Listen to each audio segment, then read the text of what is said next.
in the second, and inside road 3, that would be the 96 of Garrick Fry. Outside of Garrick Fry would be the 11 of Josh Thering as the Bargain Hunter Sportsmen get ready to go racing for their 6th lap dash.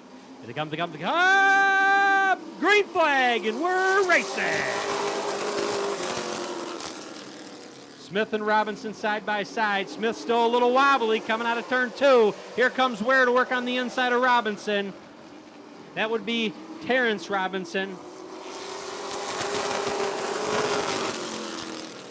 Here goes Ware on the inside of Terrence Robinson. Robinson a little loose there, looks like in turn 2 as well.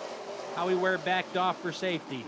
And it's the machine, though, that 82 of Chad Smith holding the pace. T-Rob is 29 in second. Howie Ware in third. Johnny Robinson currently fourth.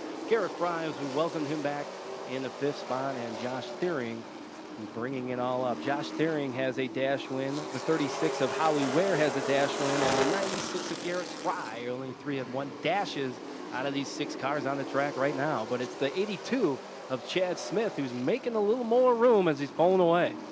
As Josh Thering is all over Garrett Fry, letting him know to get going there. Josh Thering with the fast time in the Bargain Hunter Sportsman division.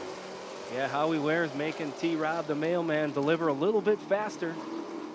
We'll see if he can catch him. And he's on his bumper. And here he goes, the 36 of Howie Ware.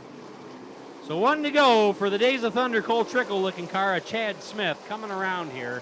He is going to be your winner, but the race is for 2nd and 3rd place.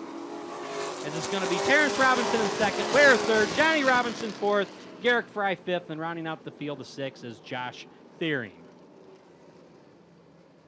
Eric, have you ever seen the movie Days of Thunder? I have. Great movie. What was your favorite car in that movie? Ooh, that's a good question. There was a lot of good cars in that movie. I just like his name, Cole Trickle. You know, I just love drivers' names that just have that difference to them, you know? Yeah, I hear you. No, I hadn't even heard of the name Cole Trickle. before that, yeah. Hey, this is going to be the 82X of Chad Smith, the machine. This is going to be his first dash win this year out of Davis Junction, Illinois. Well, it was nice. Earlier during the fan photo session, we had a chance to talk with Chad, and he definitely said he liked the way the car was handling. Definitely looked very good in that race there as he pulled away from everybody else. So maybe Chad will get a big win tonight here. We'll find out. But everybody, please welcome, give a big round of applause for Chad Smith.